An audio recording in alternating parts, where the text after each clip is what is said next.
Hi! Rubber பந்து இந்த படத்த பத்தி தான் இன்னைக்கு நம்ம பார்க்க போறோம். ஸோ ஃபர்ஸ்ட்டு இந்த படம் எப்படி இருக்குன்றத பார்த்துட்டு, ஃபைனலா ஒரு ஸ்பாயிலர் அலர்ட் இருக்கு. ஸோ அது நான் கடைசில சொல்றேன். இப்ப நீங்க பார்க்குறது பாருங்க. கடைசில அந்த ஸ்பாயிலர் அலர்ட் சொல்லும்போது, அத நான் சொல்லியே சொல்றேன். இது ஸ்பாயிலர் அலர்ட் அப்படின்னு நான் சொல்லியே சொல்றேன். ஸோ அது பார்க்குறது நீங்க எப்படின்றத பார்த்துக்கோங்க. ஸோ ஃபர்ஸ்ட் இந்த படம் பார்த்தீங்கன்னா, அ ஒரு ஒரு ஃபீல் குட் மூவியா தான் இருந்தது. ஆல்ரெடி ட்ரெய்லர்லயே நமக்கு ஸ்டோரி தெரியும். ஒரு பேட்ஸ்மேன், பவுலர் இவங்க 2 பேருக்குள்ள கிரிக்கெட்ல ஏதோ ஒரு சின்ன பிரச்சனை ஆகுது. ஸோ அந்த பிரச்சனை ஆகும்போது இவங்களுக்கும் அவங்களுக்கும் பேச்சுவார்த்தை இல்லாம இருக்குது. அப்போ அப்படி இருக்கிற சமயத்துல பேட்ஸ்மேனோட பொண்ண பவுலர் லவ் பண்றாரு. ஸோ இப்ப எப்படி இந்த படம் அதுக்கப்புறம் என்ன ஆகுது? எப்படி இது மூவ் ஆகுது? அப்படின்றது தான் இதோட கதை. ஸோ இந்த பிளாட் ஒரு நார்மல் ஒரு பிளாட். ஸோ ஒரு நார்மல் பிளாட்னா, ஒரு சாதாரண எதார்த்தமான ஒரு கதை. ஏன்னா இது நெறைய நம்ம ஊர்லலாம் கிரிக்கெட் விளையாடும்போது பார்த்தீங்கன்னா, இந்த மாரி சில விஷயங்கள் எல்லாமே ஈகோ ட்ரிகர் ஆகுறது. ஸோ இந்த மாரியான விஷயங்கள் எல்லாமே நடக்கும். அவுட் ஆயிட்டோம்னா நமக்குள்ள ஒரு மாதிரி இருக்கும். ஸோ அந்த விஷயங்கள் எல்லாமே ரொம்பவே அழகா இதுல காட்டியிருக்காங்க. எஸ்பெஷலி இந்த ஈகோ விஷயங்கள் எல்லாமே எந்த மீட்டர் வரைக்கும் போகும்? அது எப்படி இருக்கும்? அதுக்கு எப்படி எக்ஸ்பிரஷன் பண்ணணும்? அப்படின்றது எல்லாமே ப்ராப்பரா 2 பேருமே ஹரிஷ் கல்யாணா இருக்கட்டும், கட்டகத்தி தினேஷா இருக்கட்டும் 2 பேருமே ரொம்ப பெர்ஃபெக்ட்டா இத பண்ணியிருந்தாங்க. அண்ட் ஹீரோயின் சஞ்சனா அவங்களுமே பார்த்தீங்கன்னா, அவங்களோட ரோல ரொம்ப பெர்ஃபெக்ட்டா பண்ணியிருந்தாங்க. ஸோ இதுதான். பட் இதுல என்னன்னா, இப்போ நான் ஸ்பாயிலர் அலர்ட் சொல்றேன்.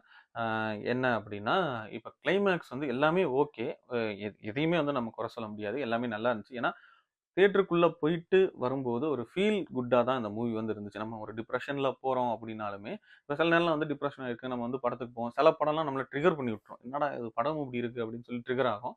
பட் இங்க அந்த மாதிரி இல்ல. பட் இதுல என்ன ஒண்ணு அப்படின்னா, அந்த ஒரு சின்ன விஷயம் எனக்கு பெர்சனலா தோணுன ஒரு விஷயம் என்ன அப்படின்னா, இப்ப கிளைமாக்ஸ்ல ஒரு பாயிண்ட் சொல்றாங்க. அதாவது இது ஸ்பாயிலர் அலர்ட். என்ன அப்படின்னா, அ இப்ப இவங்கள ஒரு டீம் எடுத்துக்கல. டிஎஸ்கே அவங்க டீம் ஹரிஷ் கல்யாண எடுத்துக்கல. ஸோ அதனால தான் புதுசா ஒரு டீம் கிரியேட் பண்ணி, அதுல விளையாண்டுட்டு இருக்காங்க. ஸோ இப்போ அந்த டீமுக்குள்ள யங்ஸ்டருக்கு வாய்ப்பு குடுக்க மாட்டேங்கிறாங்க. புதுசா வரவங்களுக்கு வாய்ப்பு குடுக்க மாட்டேங்கிறாங்க. அப்படின்றது ஸ்டார்ட்டிங்லயே காட்டி கொண்டு வந்துட்டாங்க. பட் இதுல கடைசில என்ன சொல்றாங்கன்னா, நான் இந்த கேம தோத்துட்டேன்னா, ஹரிஷ் கல்யாண் சொல்றாரு, இந்த கேம் தோத்துட்டேன்னா, இந்த மாரி யங்ஸ்டர் ஜெயிச்சுட்டாங்க அப்படின்னு சொல்லி யங்ஸ்டர எல்லா மேட்ச்சுக்கும் கூப்பிட ஆரம்பிச்சுருவாங்க. அப்படின்றத இவங்க சொல்றாங்க. அது எல்லாமே ஓகே. அது அக்செப்டபிள் தான். பட் இதுல ஒரு விஷயம் என்னன்னா, இப்போ டீம் ஹெட்டா யார் இருக்காங்களோ, அவங்க தான் சேஞ்ச் ஆகணும். கரெக்ட்டுங்களா? இப்ப அவங்களுக்கு அதாவது இந்த ஒரு சேஞ்சஸ் ஆயிருச்சு. இதுக்கப்புறம் இங்க மாற்றம் வந்துரும் அப்படின்றது அவங்களுக்கு உணர்ற மாதிரி ஒரு பாயிண்ட் அதுல இருக்கணும். ஸோ அந்த மாதிரி அந்த விஷயத்த நீங்க இன்னும் கொஞ்சம் ஸ்ட்ராங்கா காட்டியிருக்கலாமோன்றது தான் ஒரு சின்ன சஜஷனா நான் சொல்லுவேன்.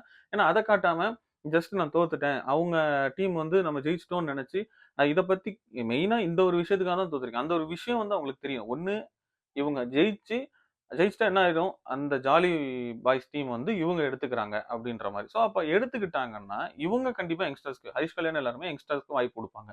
ஒண்ணு அப்படி பண்ணியிருந்திருக்கணும். இல்ல தோத்துட்டாங்கன்னா, டிஎஸ்கேக்கு இது புரிஞ்சிருக்கணும். சரி கடைசியில தோக்கும்போது, ஓகே இந்த ஒரு விஷயம் இதுக்குள்ள இருக்கு அப்படின்றத புரிஞ்ச மாதிரி ஒரு சீன் காட்டியிருந்திருக்கலாம். அவங்க அடுத்தடுத்த மேட்ச்ல அவங்கள வச்சிருந்தாலும், ஒரு சீன் காட்டியிருந்திருக்கலாம்.